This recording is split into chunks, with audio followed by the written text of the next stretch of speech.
Good evening, everybody. I am Casey Venning, co-founder and executive director of Helping Empower Youth. Also, the founder and chief strategist for ANSA Strategies. And on tonight, we are so excited to bring this conversation to you. If you've been following Hey in particular for any length of time, then you know that in 2021 we hosted this conversation really as we were getting into the meat of the work that myself and Hayes co-founder Coach Boyd was doing as it related to young men who were selling water on busy intersections across the city. And lots of stuff has happened as we are been doing this work, and the conversation has extended by virtue of the work that we've been doing. We have had conversations with folks in Cincinnati and in Houston, in Nashville and Detroit and Baltimore and DC. And so folks have been looking at the work that we do, using it as a case study. And what we realize is that while we can continue to have conversations that are unique to just us, like most things here in Atlanta, we kind of lead the charge in. And so we wanted to make sure that we broaden this conversation in light of a couple of instances that have happened over the last couple of weeks in two states in particular, Florida and Texas. And we're going to get into that if you are not aware of what that is and what we are referencing. But if this is your first time tuning in, again, thank you for being here. Helping Empower Youth is an organization where we work really hard to ensure that young people have the skills and the tools that they need to be inspired and motivated and mobilized to change their world. And we do that through STEM and through entrepreneurship. And I'm really excited because also hosting tonight's show is ANSA Strategies, which is a consulting firm that I started because I realized that sometimes we have to change the narrative through conversation, through training and facilitation.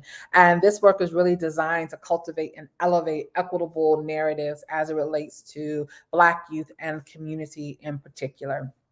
If you have not already subscribed to our YouTube page for Hey, we invite you to do so. Hopefully, some of you all are tuning in over there as well, as we got a lot of different platforms going. But you can go to Hey in Action and the number one to subscribe so that you can keep up on all things happening around Hey. And then I would love it if you would also subscribe to ANSA's YouTube page as well. At these new accounts have the @ sign after the / we are the answer, because we have everything that we need, right?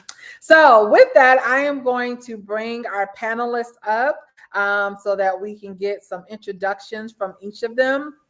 And we want to encourage you all that as you have comments and questions, that you feel free to share those with us. We will be able to see them. And we want to get you all in on the conversation as much as we possibly can as well. So I'm not sure what order everybody else sees. It should be the order that is on the screen here. And while I would go immediately to my right, your left, Cynthia, I'd be remiss if I don't kick it to our co-founder first, Coach Boyd. So if you could give us 30 seconds of a quick introduction so people know who you are.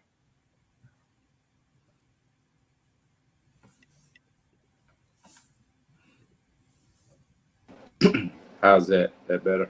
Yes. Good evening, everybody. I'm Coach Boyd, and as she said, I'm the co-founder and director of programming here at Helping Empower Youth. Awesome. Thank you. Miss Cynthia? Good evening, everyone. I'm Cynthia Madison. I've been in education for 12 years. I coach track and field, and I assist in a number of community projects in and around the Southwest Atlanta area. Happy to have you. Sterling? Hey, good evening, everybody. Sterling Johnson with the Partnership for Selling Equity, where I lead our Just Opportunity portfolio that's focused on economic inclusion and all of our economic mobility strategies. So it's a pleasure to be with everyone tonight. Good to have you. We've seen each other a lot today. But all good stuff, all good stuff. Latoya? Good evening, everyone. My name is Latoya Black. I am from Indianapolis. I am an educational consultant, racial equity developer, and melanated leader. I work across the nation, but mostly in the Indianapolis region, and I've been in education for 15 years now. Good to have you. Aretta? Hello, my name is Aretta Baldwin, and I am the District 2 representative on the Atlanta Board of Education, as well as the vice chair. I'm also a small business owner, and I've been in education, it feels like all my life, as I am the mother of a 21-year-old who will be soon graduating from the University of Kentucky. Oh, wow. Congratulations. No small feat, even for the mama. Good stuff. Well, we're going to get ready to show a video, but I do want to just do a quick icebreaker in one word. We've been talking about this since last week. I need one word for everybody's reaction to the Alabama Riverboat Brawl. Just one word reaction. Cynthia, we're going with you.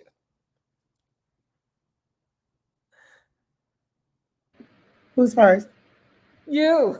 I'm sorry. I have to bring a little humor to the situation. My word is chair. Okay. Good stuff. Sterling. Look, now chairs have had the career week. I've never seen folding chairs be more popular in my life, right? But to that point, I think I will say sensational. I loved the fact that people jumped in to support a stranger who they saw in danger. So, Love it, Coach Boyd. I guess my one word would be tired. You know, I think them folks tired. They look tired and ready, and the right situation presented itself in order for them to be able to show. Yep, pretty much. Aretta?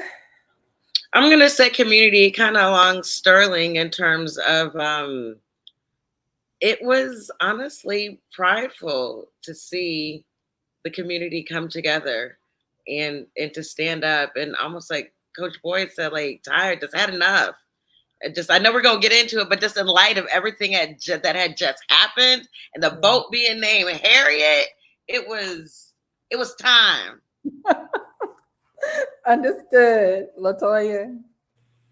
I think the word for me is unity, for all the reasons that have already been listed. It was just wonderful to see us coming together in support of us.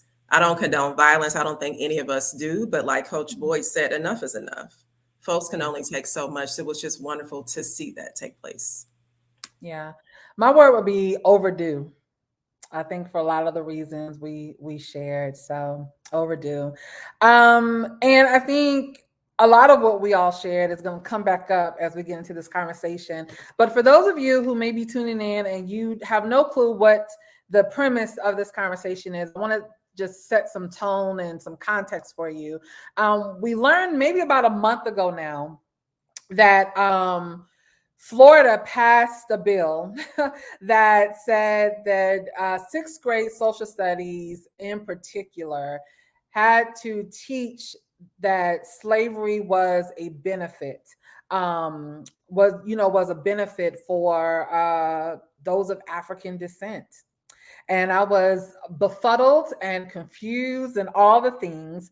And it didn't sit well with me. But I didn't have a chance to really mull it over, because then I got news that Houston was going to turn 28 of their school libraries or media centers into detention centers, basically. Well, they've renamed it teen centers, but you only go there if you have a discipline problem. And so they removed librarians and books and media centers out of schools that probably need them the most, to basically have in-house disciplinary systems. And so I just thought that those would be two kind of anchor stories for us to be able to have this conversation. So as I bring this video up, I want us to take a look at it so that we can use it as the basis of our conversation. Schools must now teach students about the, quote, benefit of slavery when teaching Black history. The controversial new education standard passed by the State Board of Education earlier this week Now, this follows Governor DeSantis' so-called Stop Woke Act, which forced the rewriting of education standards there in Florida. A controversial part of these new standards is instruction for middle school students to learn, quote, how slaves develop skills, which in some instances could be applied for their personal benefit. The largest teachers union in the state has spoken out against the new standards, calling them, quote, a step backward, adding that students deserve the full truth of American history. For more on this, we are joined by Andrew Atterbury. He is an education policy reporter for Politico based in Florida.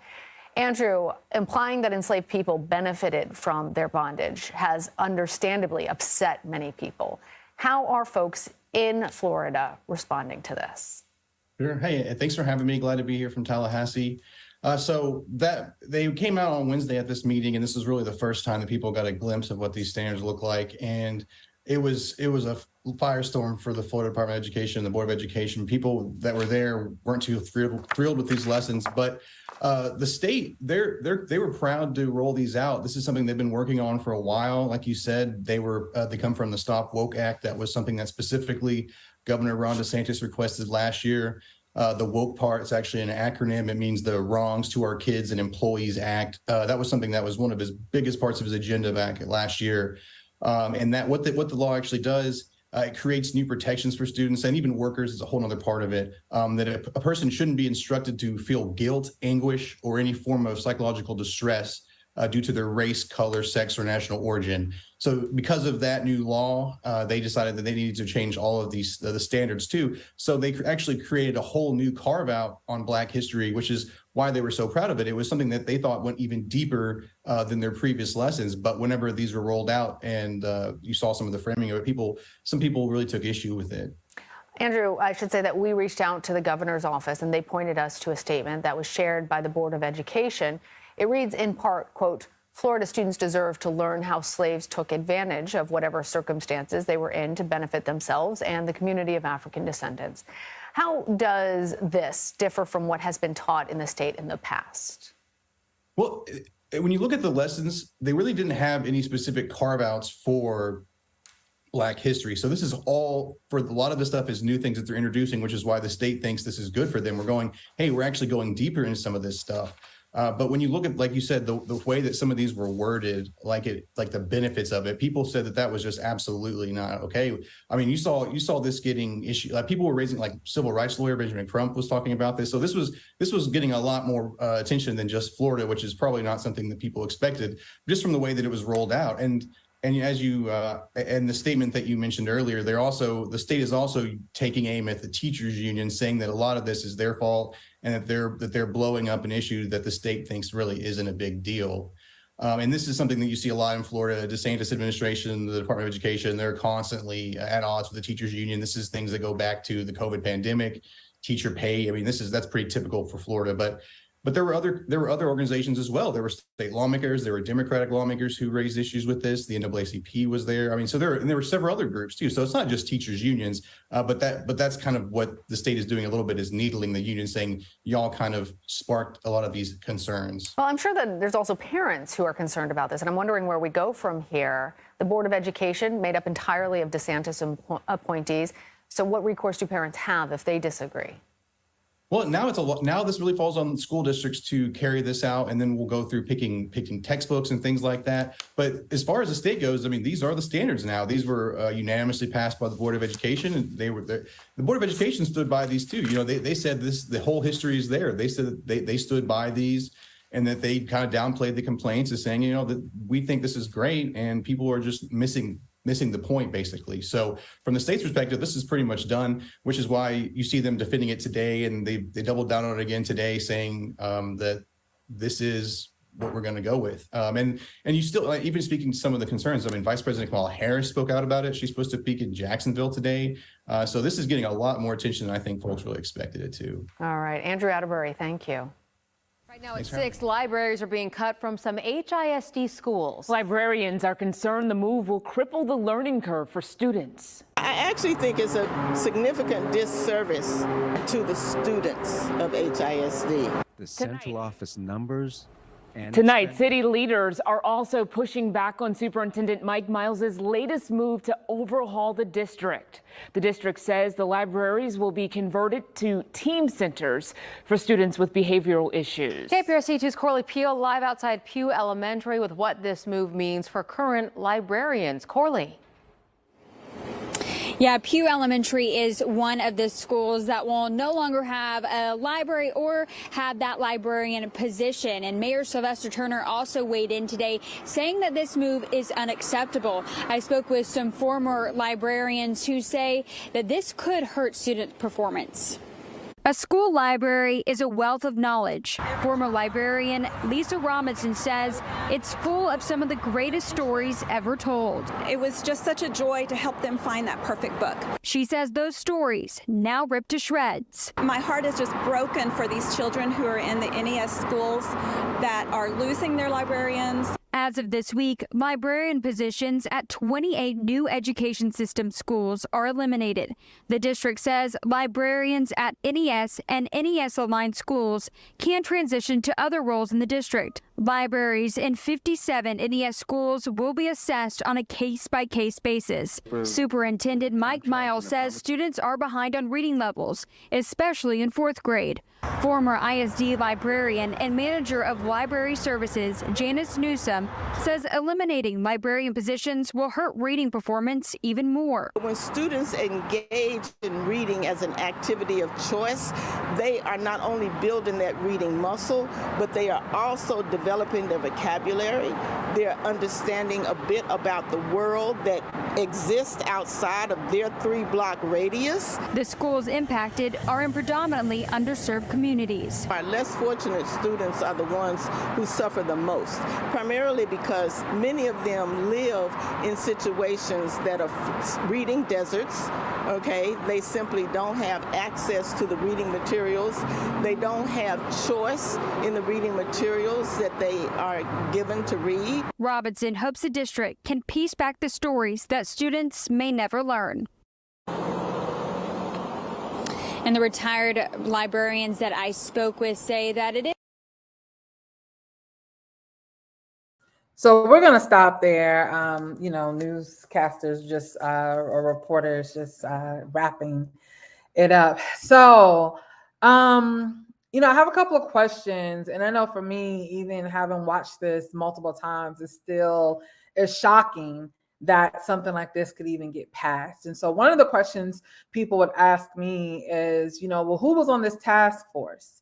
And what we know is that Frances Presley Rice, if you're not familiar, she's a Black woman who is a staunch conservative and Republican. Also, William Allen is a Black man and a staunch conservative as well. What we later learned is that from information provided, the task force is mostly Black folks. And so Governor DeSantis found Black conservatives to be able to justify this particular protocol or policy. And so one of the questions that I have really is, how do we reconcile what we've heard? Was it shocking to anyone? Or some folks and just say, Florida's going Florida, and should we be that shocked and surprised by it? But that aside, what do we make of the fact that Florida by law requires even teachers who are descendants of those who were enslaved and who are of African descent teach children that slavery provided a benefit to those who were enslaved? And I mean, anyone who wants to jump in can get started. I can kick us off. And I'll say, to me personally, it's not really shocking. And it's not shocking, not because what they're doing is not something that cuts to the core, right? At least even the framing around this. I mean, it's like next level gaslighting, right? And I think what we have to realize a lot of times, and even in the policy space, and I've been in the policy space for a long time, that what certain political agendas are doing is they're winning a culture war that other people aren't even fighting, right?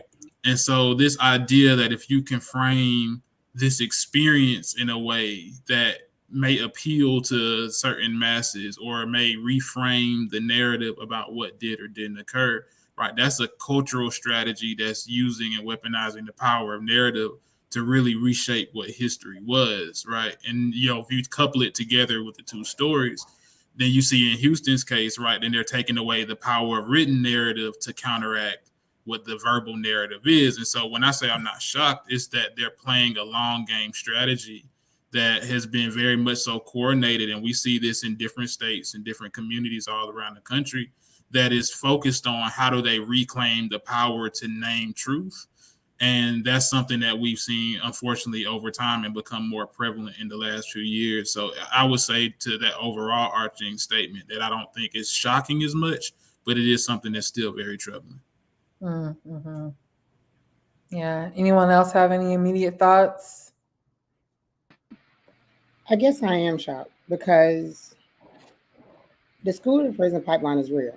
So it was a theory at first, but it's real. So when you start removing information from schools, the kids don't have access to this information. Like you say, they're controlling the narrative. But I'm shocked because in 2023, we're still fighting the same battles we fought 50 years ago, 60 years ago. How are we still fighting these same battles of equality? I don't really understand the end goal here, though. So that's why I'm shocked. Like the census is doing all these things, but 20 years from now, 30 years from now, what's the goal here?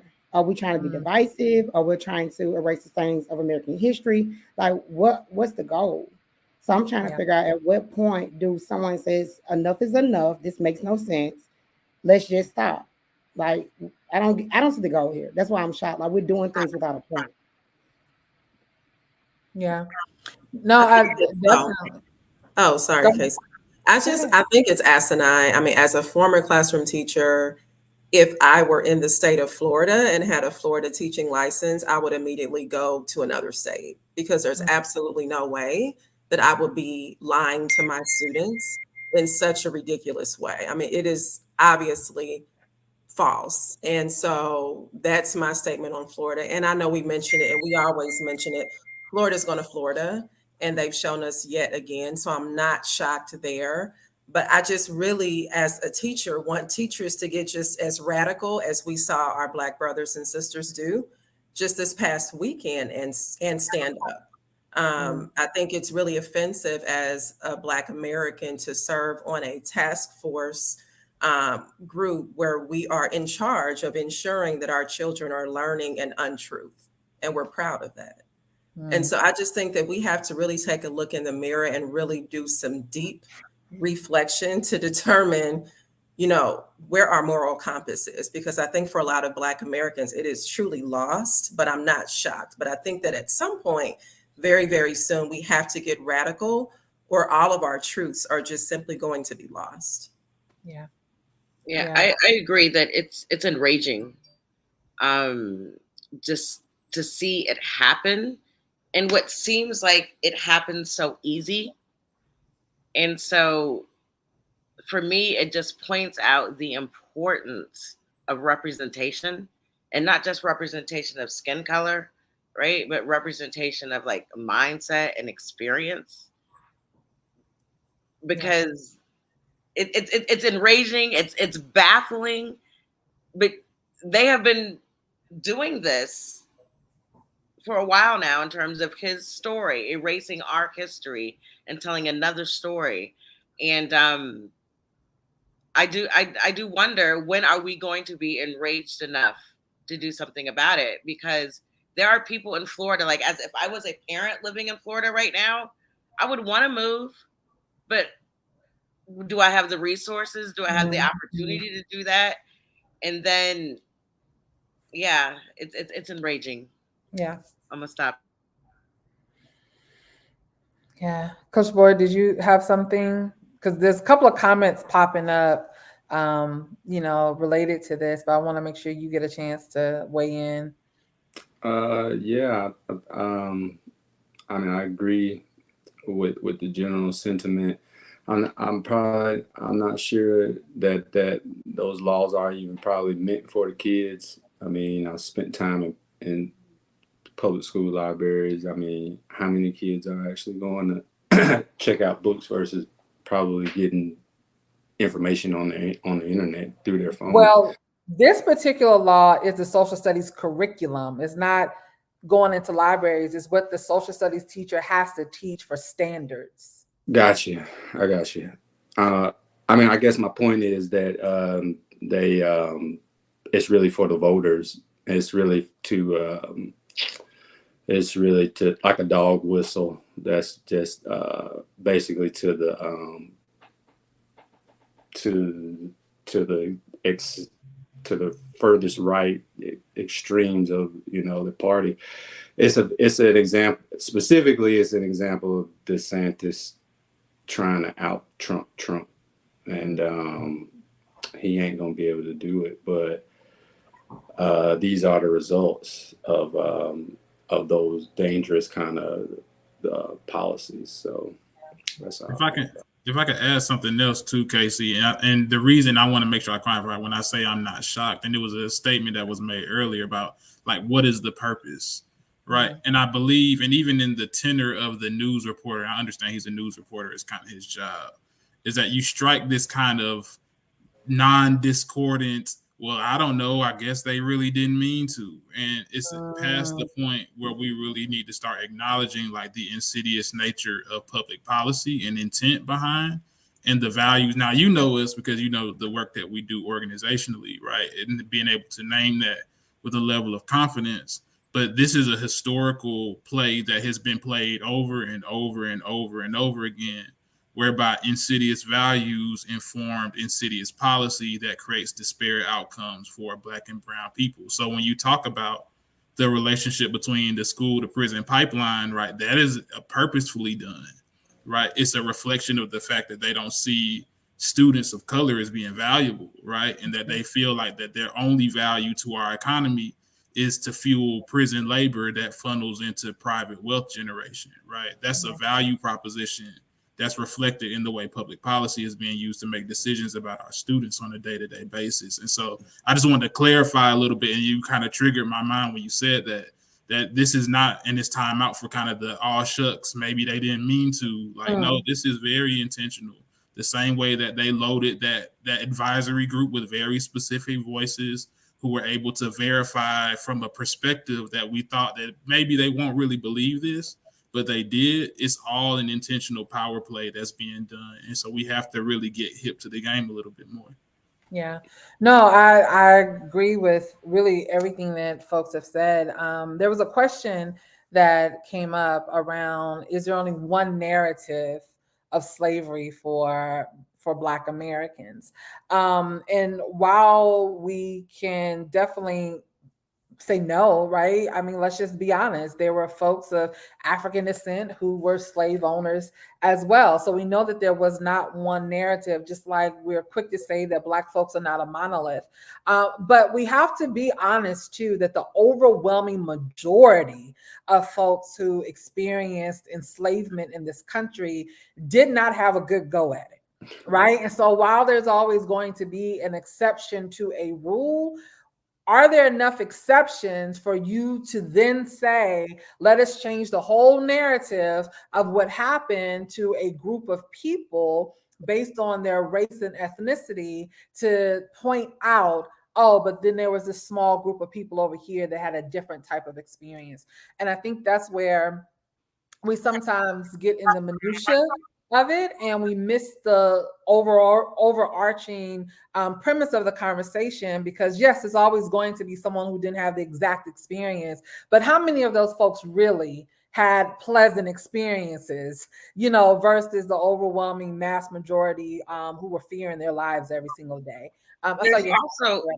There's also the fact that we brought skills. We brought ideas. There was so much that we brought to this country, not that we were taught, that we brought, because our history did not start with enslaved Africans. That was just one piece of our story. And they're forgetting about the builders of civilizations and the creation that happened before that. which is they've already erased, and now they're trying to erase the experience. So sorry, I had to jump in on that one. No, I appreciate it. I appreciate it. Something that we mentioned, in kind of this part of the conversation that I do want us to think about is around the mindset, right? And I know the question I'm about to ask is going to be very contentious, and so I'm doing it with all intentionality. But it makes me think about the Great Debate, and I'm not talking about Washington and Du Bois, right? I'm talking about Democrat versus Republican, liberal versus conservative. And the idea that folks felt as though, oh, well, Black people will swallow this a little easier if we tell them Black people said it's okay to teach slavery as a benefit.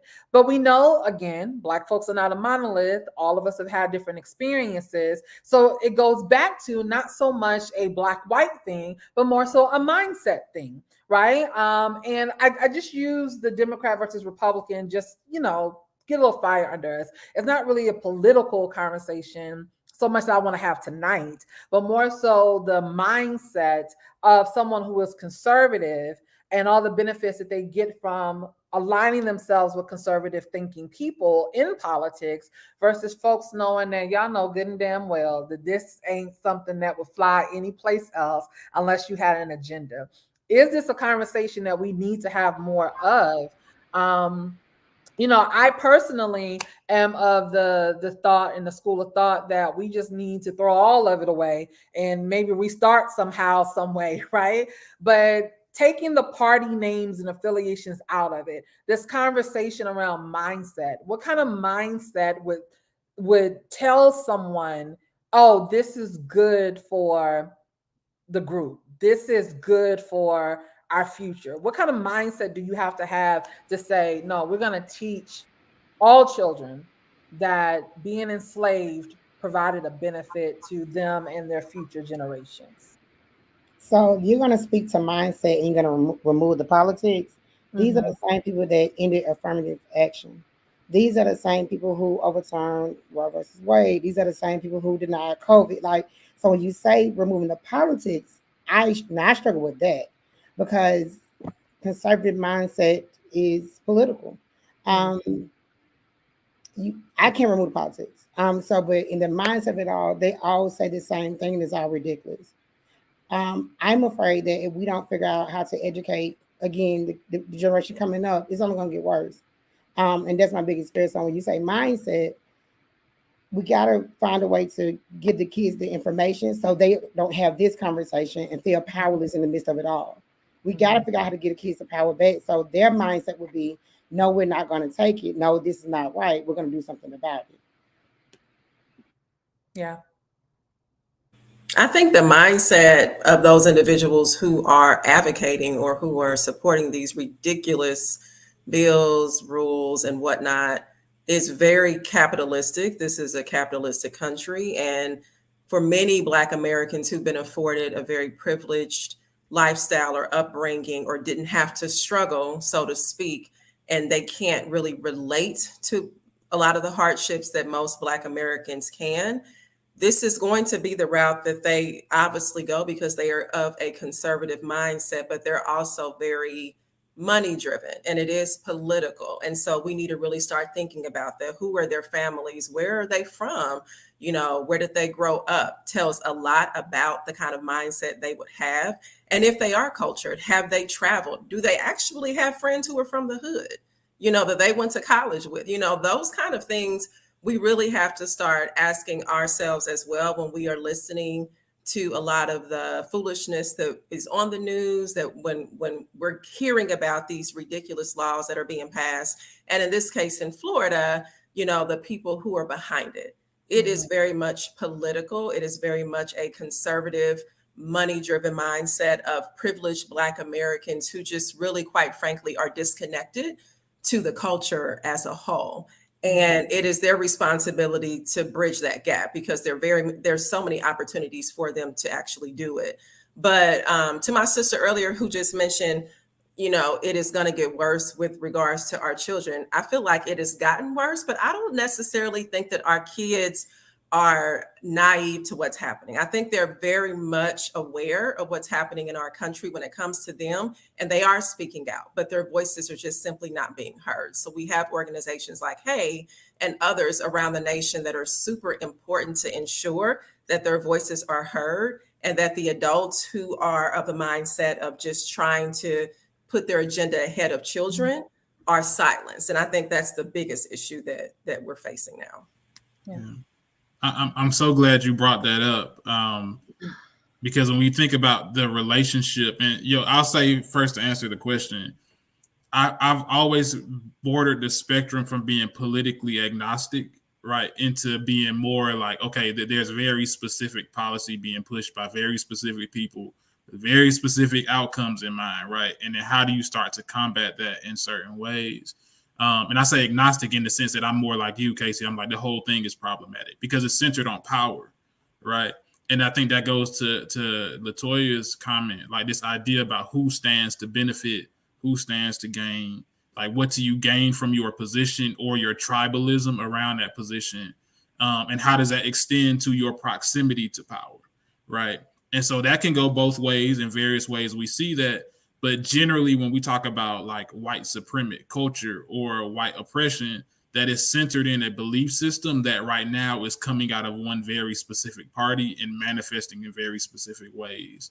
And so I think to that degree, like there has to be some intentionality around not so much what the use and role of public policy is. I definitely think that's an ongoing role for education for all of the Black community, about where there's latitude to push policy, to advance policy and practice, to change and shape the world in the way that we want it to be. But really at the core, how do we start to undo and think differently about the world as it could be, and really start to elevate a different way of being that's outside of this, dichotomous political structure. Mm-hmm. And so I think that to that degree, there has to be more that's done to really unpack this relationship between capital and power in a capitalist society. The idea that individuals are going to vote with their own best personal interest. And so this idea that you see even a lot of Black people, right? They might be fiscal conservatives and social policy liberal, right? Mm-hmm. And that's what we see oftentimes, is that the idea is like, what's going to get me the most money? And again, it's making us approximate to or in service to the economy over everything else and our personal position within it. And so it's a really complex answer and conversation to have that has a lot of off ramps that definitely need to be navigated. But I think that I appreciate you for answering or asking the question in the first place, because it's definitely something that we need to start discussing more in public spaces. Mm-hmm. Mm-hmm.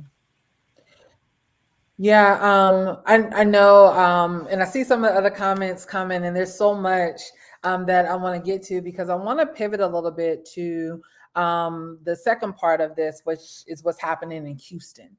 And the removal of libraries and media centers and essentially people's jobs, and as I was doing my research, the district made it available for those librarians, media center specialists to be able to apply for other open positions across the district and hope for the best, honestly, in the grand scheme of things. But this idea, and we brought it up, and I think Cynthia mentioned it first, around the school to prison pipeline.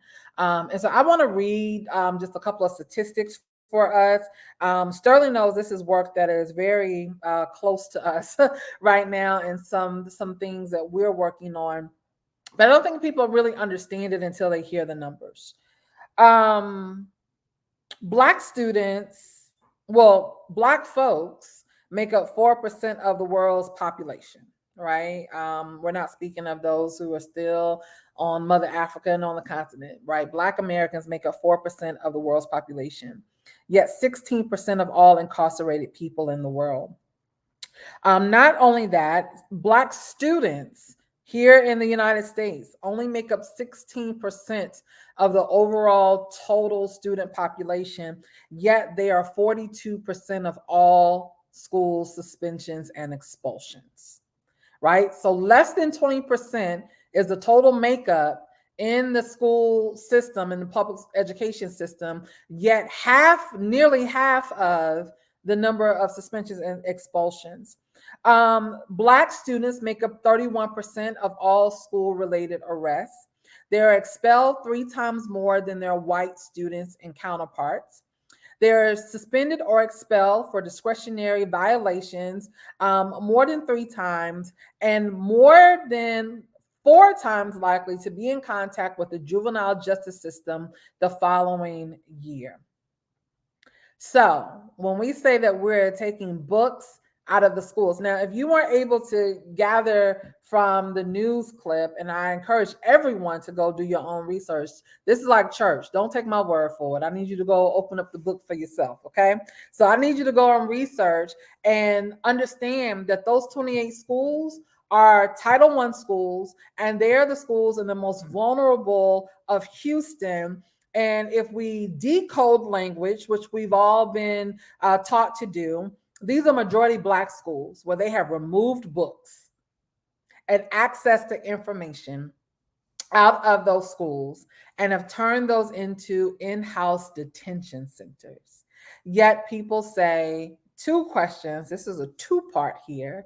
Why is everything about race? Why can't it just be about rehabilitation of disciplinary challenges and issues?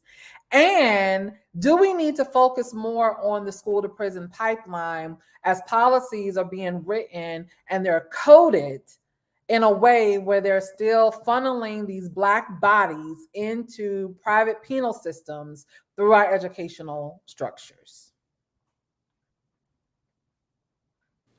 Could you repeat that second question again? Mm-hmm. So the first question is, just what's your response to people who say, why does this have to be about race when we talk about these things? And then the second question is, do we need to put more of a focus on the school to prison pipeline when educational policy is being written in code, when it's still basically sending Black bodies into private penal systems and is using education as that vehicle? Well, I guess to answer the why does everything have to be about race is because everything is about race here in our country. I mean, until we can even begin to think about trying to, air quote, solve the problem, we have to even be willing to talk about it and be willing to identify it. We ain't even really willing to identify it clearly to be able to even begin that process. So that's why everything is still still about race, and whether or not a person wants to identify it or not, it doesn't change my reality because I know what I go through every day as a Black man. So that's that on that. The second question, I think it's leading back to your other point about the types of values one may have, and then going. I think I was mixing the 2 stories up with the library and the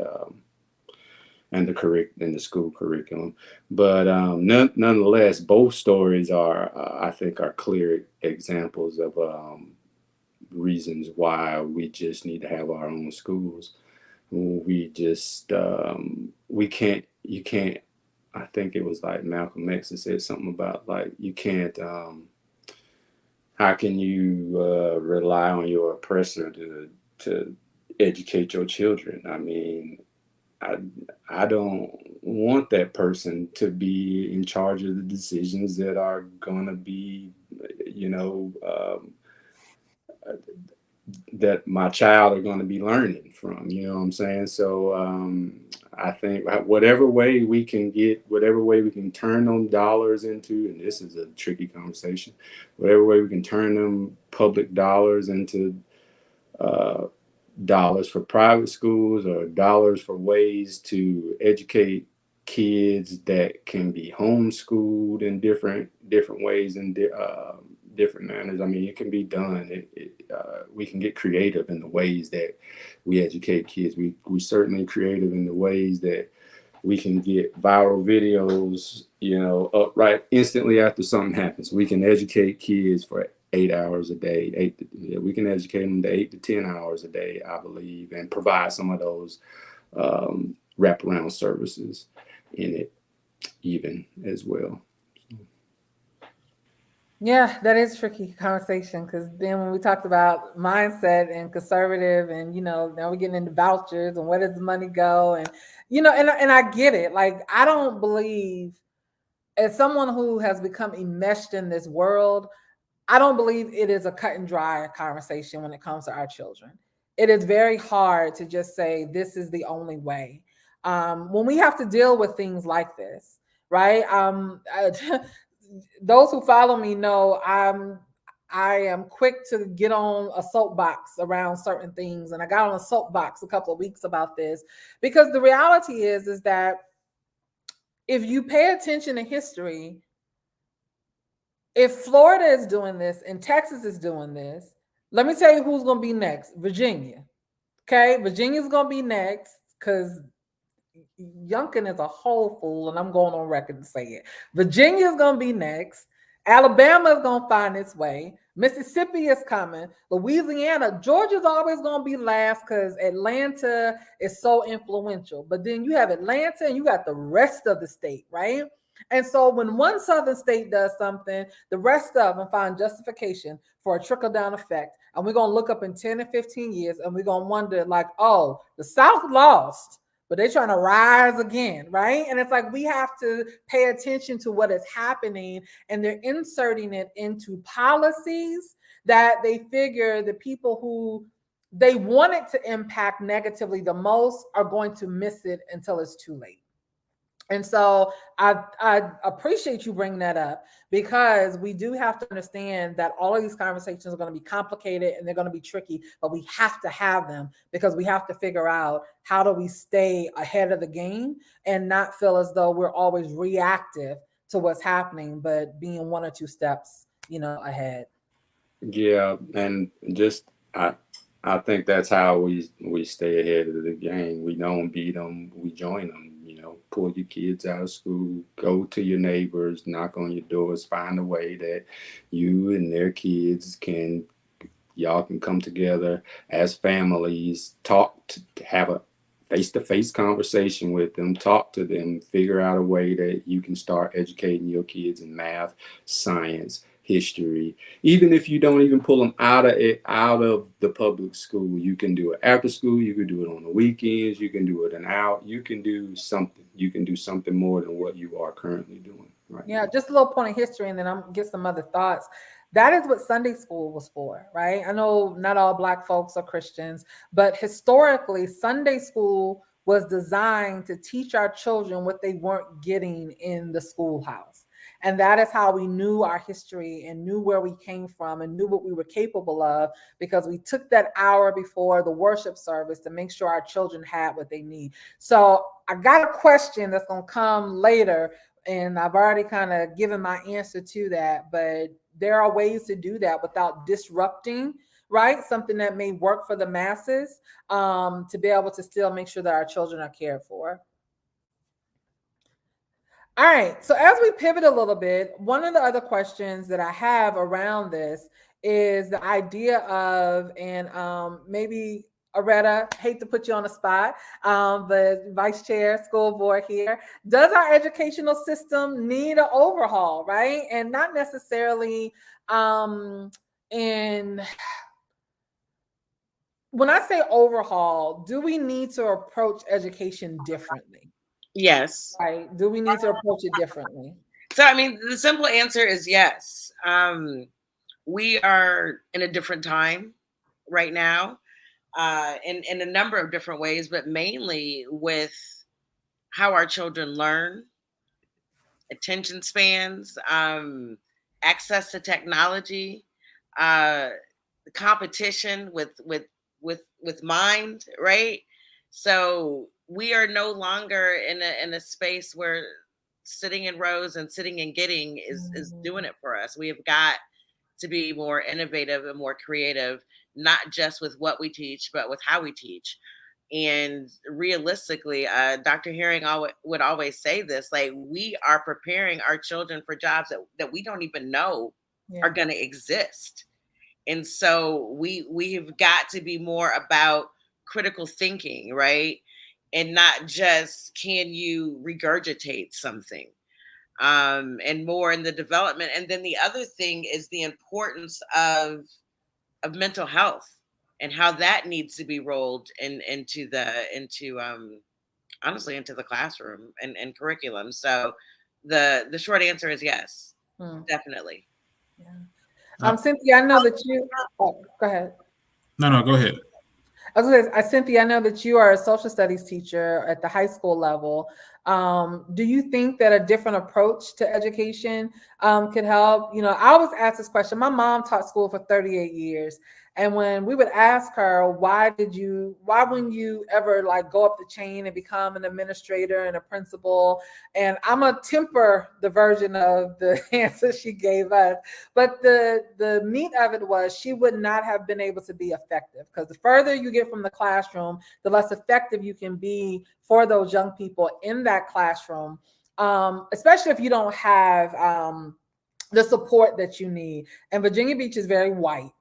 Okay, so trying to get the support that you need in that city would have been almost nearly impossible in the late 60s and 70s when my mother was starting her career. But my mom would let her students, particularly Black boys, do what they needed to do to learn.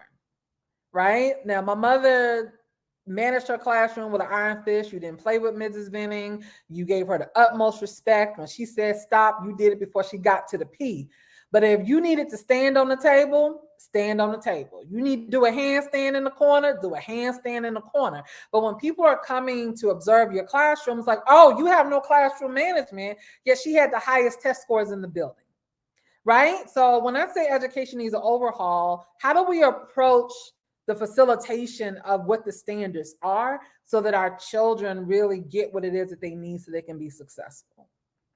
I mean, Casey, I know we've spent a lot of time talking about it because you know my background, and I am a former principal of students who were either expelled, near expulsion, in the juvenile justice system, whose parents just decided that they no longer wanted to be their parents, so they gave them up. So they were living in residential centers. So I very much do know that the school to prison pipeline is real. It's been real for quite some time. And in so many ways, I think that we're contributing to it. And I'm just going to say it because I've lived it as parents, as the community, because we're not advocating for our children enough. Parents are their children's first teacher, but we really need to get back to the village mentality that our parents, that our grandparents had, because it truly did work. Casey wasn't just my child. Everybody in the village was Casey's mom and dad. And so they could check Casey without fear of retaliation, you know? And so I think that we truly need to get back to that, because a lot of our babies are just being raised by the horrible streets that they're just, for whatever reason, that's what they were born into. That's what they become, you know what I'm saying, accustomed to. And then school is just something that they know they have to do, but they're not engaged in, but it starts at home. So if your parents are invested, if your parents are engaged, if your parents are checking up and going to that school every 5 minutes, whether the, you know, front office desk person or principal is getting tired of them or not, be there, do whatever you can to be as invested as you possibly can in your child's education. And if you don't know the lingo, there are so many different types of triages of support that you can get so that you can understand what your child needs. So I will start with saying that parents really need to advocate more, but the actual support is there. Your village is there. And if the village isn't stepping up, the village needs to step up as soon as possible. I live in a state where they told me that it would be more to rehab our students who were struggling with various different things, from mental illness to abandonment, than actually, you know, they wanted them to just stay in the juvenile justice system. You know, just very backward thinking, very corrupt. But again, as we talked about, it's politically driven. It all points back to the dollar. And so we as Black Americans in particular really have to pay attention to that, and then have to pay attention to who we're voting into office. And that's a whole nother subject that we can get on. But getting back to what Casey was mentioning with regard to Mama Venning, classroom management doesn't have to look like everybody's sitting in a row, seated at their desk with their hands crossed. And it can't look like that in this 21st century. So our children learn various different ways. They're kinesthetic, they are spatial. You know, some are more visual than others. We need to incorporate technology into the classroom. It is our friend. It doesn't have to be a thing of the, you know, just this scary type of thing. But more importantly, teachers have to be uncomfortable. So the ways that you are used to doing things and, you know, teaching, if you like it, your students may not be reactive to it. So change it. You know, you have to make sure that you are meeting students where they are. It's not the other way around. And then also be vulnerable to know that you don't have all the answers. You may want to listen to them because they can teach you a thing or two. So the classroom dynamic has to look totally different, but education overall needs an overhaul because it's white indoctrination that's been the same since the beginning of American education. And so if we don't understand that, we're very behind, but it needs a true overhaul so that it's representative of every type of child. Yeah, I'll second and amen everything said. As a former classroom teacher myself, that was one of the things I hated about teaching. I taught second and third grade, and it was all repetition and structure and, you know, kind of routine. And it was like, yo, this is boring for me. I'm a kinesthetic learner, right? So I need that activity. I need that dynamicism, and that it wasn't in the classroom. And then I always think about how much different school would look, even forgetting the changes to curriculum, right? I think we all agree that that's one very specific vein. But even just if we started to structure kinesthetic learners or different types of neurodivergence and learning environments around student need, right? Like if you learn in a very specific way, why don't we create classrooms that are responsive? And this isn't like new. I think this is the part that frustrates a lot of people. Like there's research, there's practice, like it's been demonstrated that you need to take into account neurodivergence and the different capacities or needs of individual students. But for whatever reason, our educational institutions have no desire to think about doing anything differently. And that's the part that I think is both frustrating and confusing for me, because we see the data showing us that what we're doing isn't even effective in the first place. So that would be like an easy low-hanging fruit for me, is to just take that into consideration, right? There's a chance to do something different. The tools and resources are there and have been developed. Like even if we started small and piloted very specific ways to do this, and people who say, hey, like my child needs certain types of intervention, let's give it to them and see what happens, and then figure out how we can grow that impact from there like we would do anything else.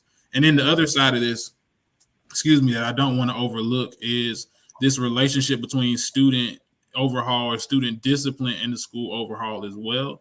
And you led off the conversation today, Casey, with discussion around how particularly students of color are being criminalized from their educational experience. We know that leads to or it results from a lack of empathetic connection from students and teachers, right? We know, of course, that there's a racialized component in the middle of that as well. That when you see, when I used to teach, for example, they would always bring the small black kids to me and be like, he's so bad. He can't pay attention. He don't listen. And I would have no issue with little Johnny sitting in my classroom, right? Like, yo, let's talk. Like, what's going on? Everything okay? All right, cool. Like, this is what I need you to do, right? It's a certain type of way, whether that be cultural competency or whatever you want to frame it as, that you can empathetically connect to students who have those particular types of needs. But generally, nobody takes the time to take that second step.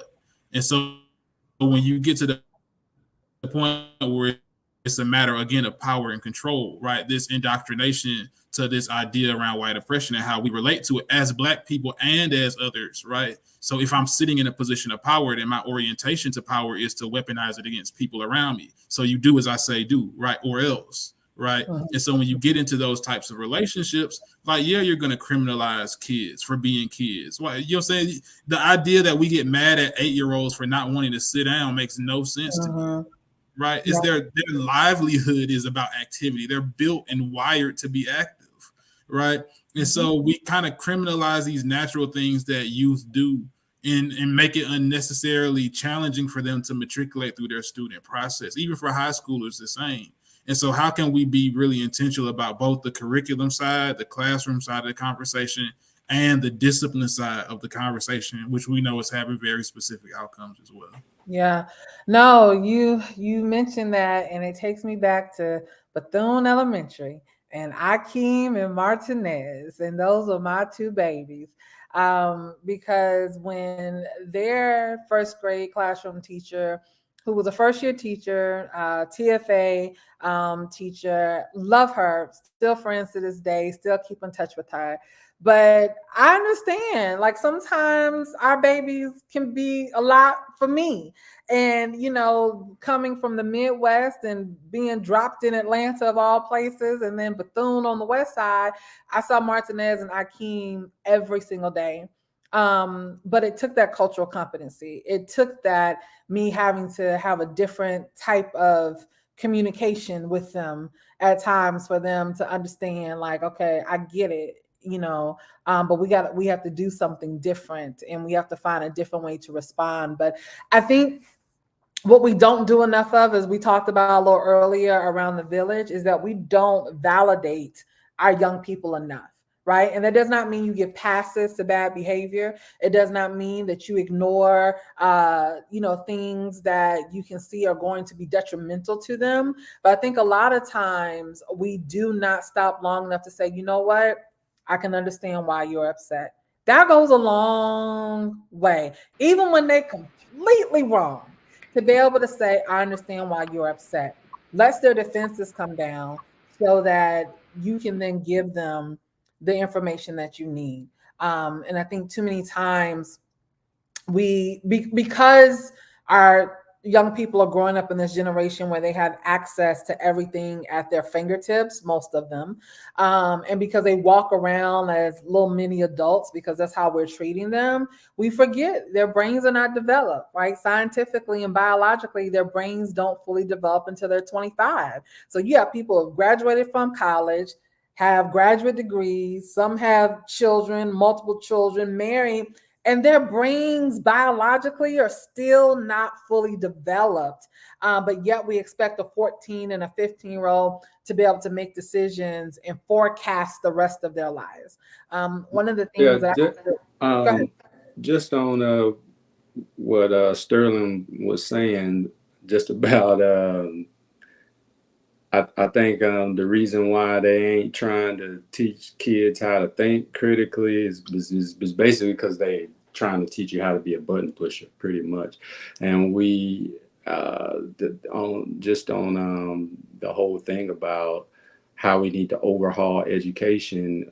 We're running out of button pushing jobs here. AI gonna do away with that here coming up real soon. So menial labor jobs are just gonna basically be non-existent, and there's going to be a whole segment of the population with no skills, and that are going to be looking with nothing to do all day. So we better figure out something for them to do, or they're going to figure it out for themselves. Yeah. No, you're absolutely right. Absolutely. Yeah.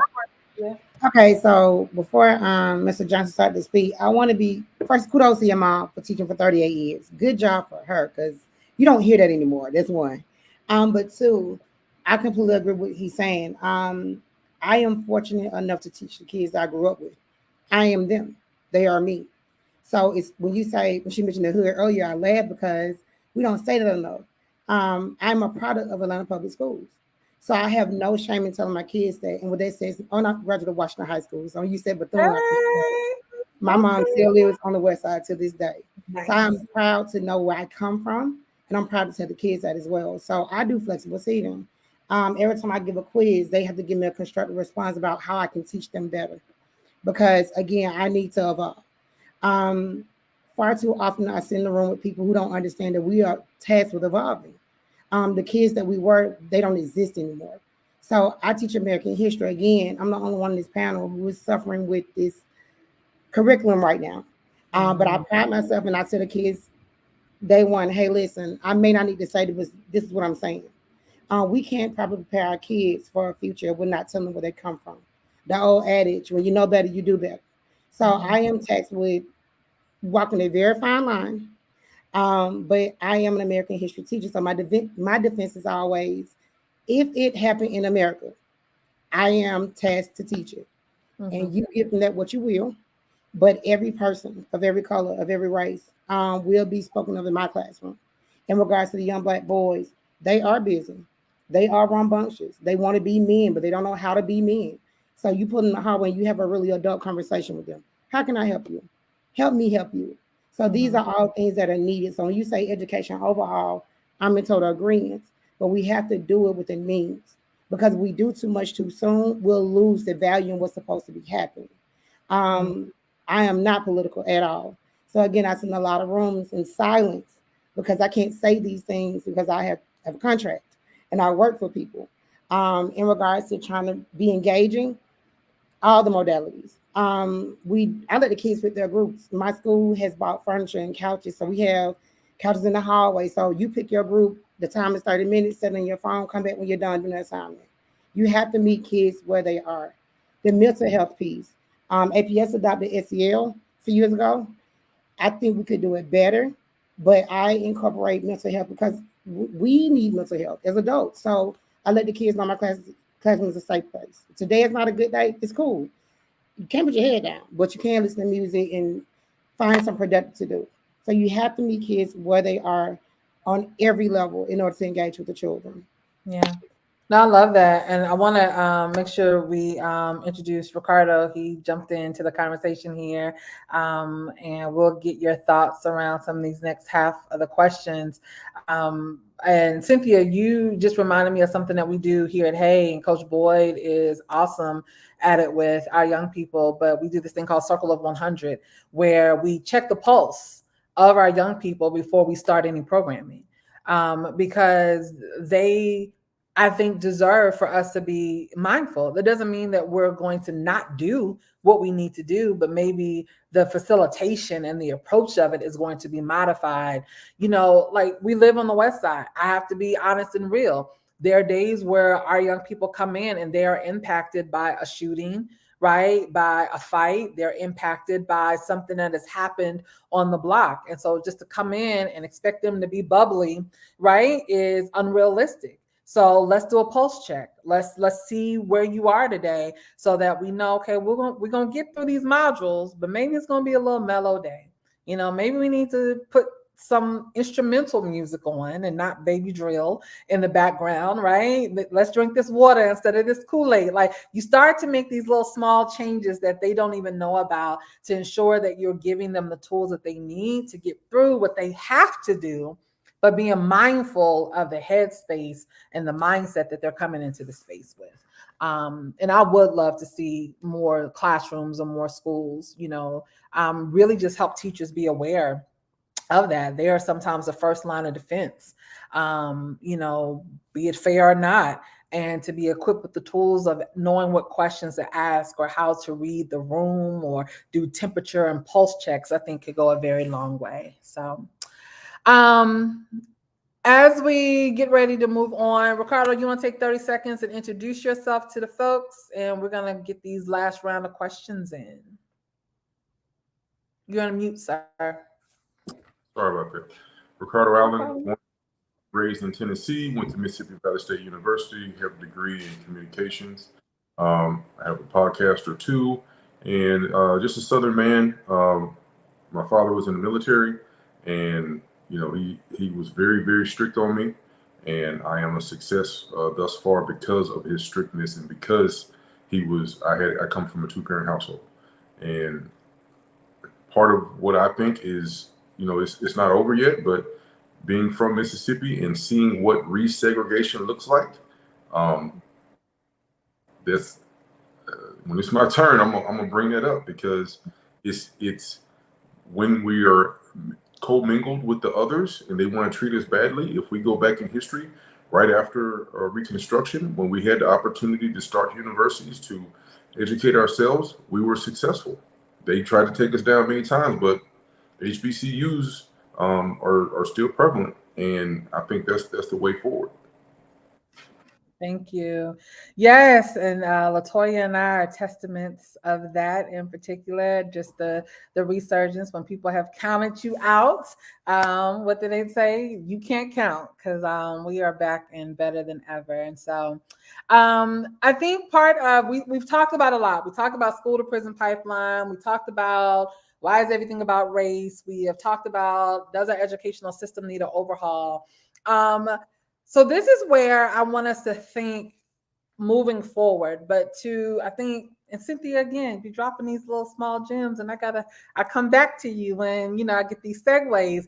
Mention that it's impossible to teach what is happening now, where we need to go if we don't teach our history and teach our past. So this is one question I try to ask people in any setting that I get in.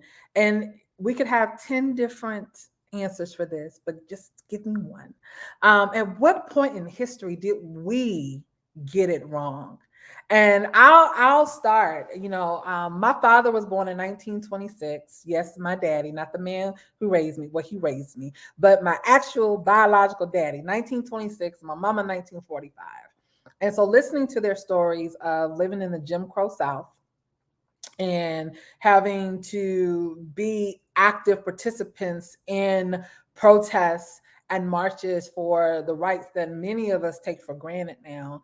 I remember asking my mother this question in a similar way, and she said it was our fight for civil rights. And it wasn't that we were wrong for fighting for civil rights, but it was this mindset that we believed that what we were wasn't enough, that we had to assimilate to what somebody else had in order for us to be successful. So it was how we went about it and what we did subsequently once we got, quote, air quote, those civil rights, that she feels like we should have done something different.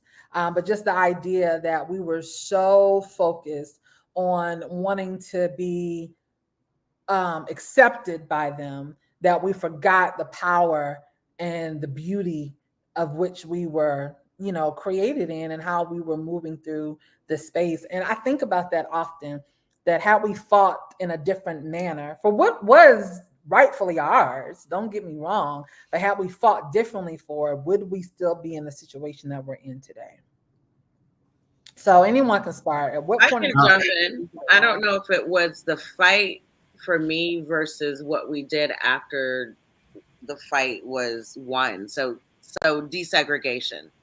So when we took the dollar out of our community and thought that somebody else's stuff was better, when we stopped supporting each other and wanted to assimilate, like you said. So I think that's where we got it wrong. If we would have had the right but still supported our own and still took care of home, I think that we could have possibly evolved differently. Granted, there were moments like in Oklahoma where they ruined what we had created. But I think that if we would have kept that dollar in the community and kept that unity, we could have evolved maybe differently. I'll say, and this is a really hard question. I've answered this different ways in the past, but I don't know if there really was a right path forward. And to that very same point that Loretta just shared, like, we know, and this is something I'm a big proponent of even in my economic development practice, and why I'm so passionate about not being in service to the economy or to Black capitalism. This idea that if we get everybody Black wealthy enough, then we'll be okay. We'll insulate ourselves from racism. And that's not true, right? It's not true functionally. Like, we've seen it historically, it's not true. That when there were self-sustaining, independent, and economically viable Black communities, what happened is white oppression burned them down, right? Like, it's both a form of dependency and codependency, where even in the cases where we didn't need them, they forced us into positions to be able to have to depend on institutions, structures, and infrastructure in order to survive. And so to that end, I don't know if there was a path forward outside of either. It's like you're between a rock and a hard place. Either we fight for liberation in a way that might be more forward, right? And maybe we win some concessions, but history has shown us that with every wave of progress, there's always a counter current that comes on the other side.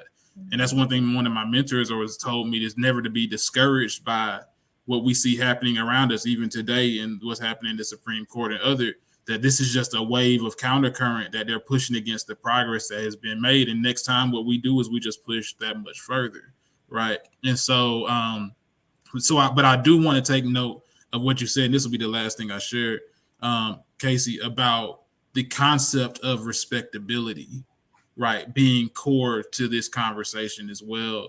This idea that we have to be approximate to whiteness, or we measure our value by which our acceptance by white value then tells us that we have or we are, and that being values including how we see ourselves and what we relate to in the world around us, as being esoterically the point where we got it wrong. Because it wasn't about, to your point earlier, what was enough for us or what value we brought or the resourcefulness and talent and the gifts that Black people already had inherently. It became this idea that we don't have enough unless they show us that we have what they have, or once we obtain what they say we should have. And that's the point. And I don't know if that's a particular specific point in history. We, of course, can go back through the history of Black academia and the discussions that were happening at various points in time. But I think all of that relates back to this idea about our approximation to white value structures and systems. And really, the only point of departure moving forward is to reject some of those things for us, to create the world that we really want to see. I don't even know how to follow that, Sterling, because I can just snap to all of that. But I don't even know if it's a point of where did we go wrong, because I feel like there were so many wonderful examples of what could have become with regard to our mindset, our trajectory, our economic empowerment. We had all those examples in so many wonderful Black leaders before us, even in the most extreme leaders who in the world's eyes were so opposite with regard to what a Black man is, in Malcolm and Martin. I think this is a very, like Sterling said, a very interesting question to pose that's hard to answer. But what I gather is that I think we really didn't take time to heal as a people from all the atrocities of our slavery past through civil rights. I mean, our parents and parents saw lynchings. That's not far removed. That just happened. I mean, it's still happening. Like, we really didn't take time to heal from our 2 Black leaders being assassinated. We didn't know what to do with it. And so when you have an individual in America who happens to be Black already by just the color of their skin, not having the same types of opportunities as others, but then laying on that very traumatic, real, this whole experience that I'm trying to live, that I'm trying to sort through, and I don't even have probably the means to go talk to people. And if I do have the means, will they really understand me? Because majority of those doctors back in the day weren't Black. There weren't a lot of Black doctors who could really speak to how you could heal and move forward in your trauma. I think that's part of the problem. I certainly think that the dollar should have stayed in our community. But I also think we were looking for another Malcolm and Martin when they were trying to let us know that it was already within us. We are the people who could make the change. We are the catalyst of change. We don't have to depend on the next Malcolm or Martin or Stokely or all these other wonderful figures. They were trying to instill that in us because they knew that they were going to expire at some point, just like we knew. So we were waiting on that next person when in actuality, it was already within us. And I think that's one of the things that have, to me as a Black American, was probably the biggest letdown in the history of us being Black in America. But then even look into the Black Panther Party. I talked to relatives, I talked to friends, and I talked to people that I know who were from that era who said that they were told to just completely not even look at the Black Panther Party. Like, that was your sure way of, dying. The Black Panther Party taught us so much when it came to pride, when it came to economic empowerment. We breakfast for our children. People, teaching our children, feeding our family. There was so much knowledge that we gained from these wonderful, beautiful Black people that we were, in our mindset, as Mama Vinnie was sharing with you, We wanted to assimilate and be accepted so much that we missed those opportunities. Mm-hmm. And it's really sad because we had all the examples before us, but we already know it. It's within us. We just have to be the change that we want to see, but we have to do that collectively. And that's the issue. We are so divisive, and that was the plan that they wanted to happen. That's still happening. But if we come together collectively, I feel like we could get further, and that just hasn't actualized yet. But it's a very complex question. But I really think that healing has a lot to do with it, as well as us just thinking we needed that next Black leader. Mm. Mm. Yeah. Yeah. Yeah. Well, I've had this conversation with Mama Benin, with your mama specifically, and it's an interesting one. Both of us going back and forth on it, but Imagine. yeah, uh, that I do agree with. Of course, that us deciding that Massa's ice water was colder or whatever was a better way about going about things. I think the democratization of technology and this generation coming up behind us are really, if you pay attention, we're gonna be all right, because they are coming through and doing things. I mean, look at Aquaman. He was 16 years old. You know what I'm saying? Nobody, a whole cadre of adults above the thing recording it. You got every angle of it from people recording it at the same time. It took one kid to jump in and take action and actually, you know what I'm saying, do something. So I think we're going to be all right with programs like Hey, of course, you know, coming up and showing these kids, kind of trying to show them the way. But it's gonna be a tough road, because we behind, big time. You know what I'm saying? With all them statistics we rattled off in the beginning. You know what I'm saying? It makes it's a thankless job, and it makes it even harder. You know what I mean? But if nobody does it, then we are gonna go extinct. You know what I'm saying? So melanin will be no more. You know, so we better figure out a way. I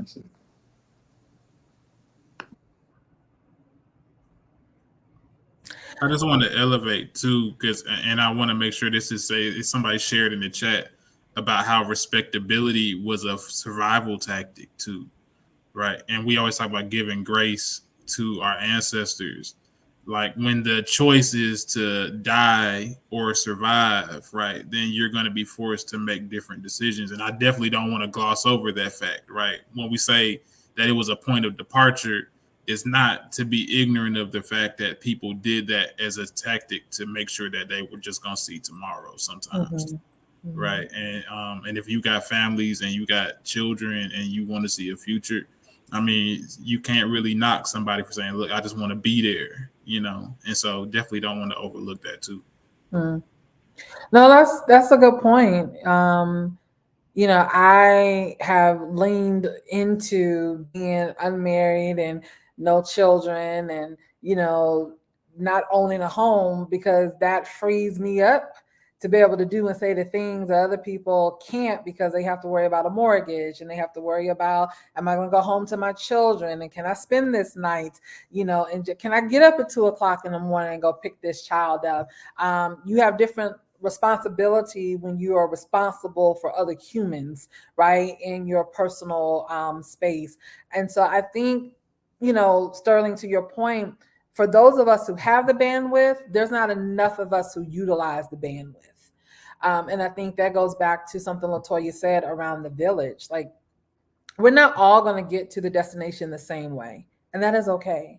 But we have to find our lane, and we got to stay in it, right? And when you stay in your lane, it's less traffic. I don't get in your way, you don't get in my way. We get to where we need to be, and all will be well, right, in the grand scheme of things. But I think a lot of times, and I had this conversation with someone yesterday, and I want to pivot to this next question. But the idea that because one of us made it out, that everybody should now have the blueprint to make it out. And that's just not always the truth, because if we begin to break down how you made it out, 9 times out of 10, you had a support system. Even if it wasn't your biological or by DNA family, you had a support system. Someone showed you something could be different. And I'm only bringing that up because, like, literally, I'm sitting at the Hay House, and the last 30 minutes, Hadi and I have heard helicopters whirring around the house, which means they're looking for somebody, right? Somebody has done something over here in the bluff, and they're looking for them because it sounds like this helicopter could sit right here on this front yard is how close they are. And so when I think about the conditions of which a lot of our young people are growing up in, to make a blanket statement that, oh, just try hard, oh, just, read more, oh, just all these just, when they're walking down streets where bullets are flying.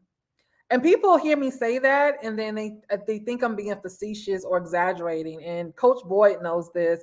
I know that personally from having bullets fly past my head trying to corral children from a space. It is a very real condition over here. And folks are always like, how do you solve for that? Which goes to my next question.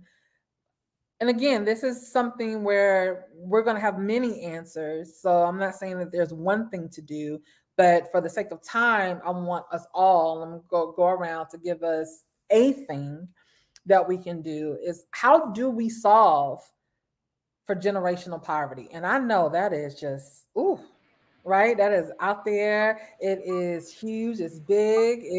I mean, some people may say, girl, you tripping. Why do you even think you can? Like, I mean, you'd be surprised what people say to me. But what is a thing? Because it's going to be more than one thing, but what is a thing that we can solve, we can do to solve for generational poverty? And I say that because when we talk about the school to prison pipeline, right? Those are usually young people who are coming from impoverished communities. When we talk about failing test scores, those are usually schools in impoverished communities, right? When we talk about the job employment rate being higher than the national average, those are usually impoverished communities. When we think about rising crime rates, those are in impoverished communities. So almost everything that we talk about as a societal ill goes back to poverty. And it's not just Black folks in poverty, fully aware of that. This conversation is about us, though.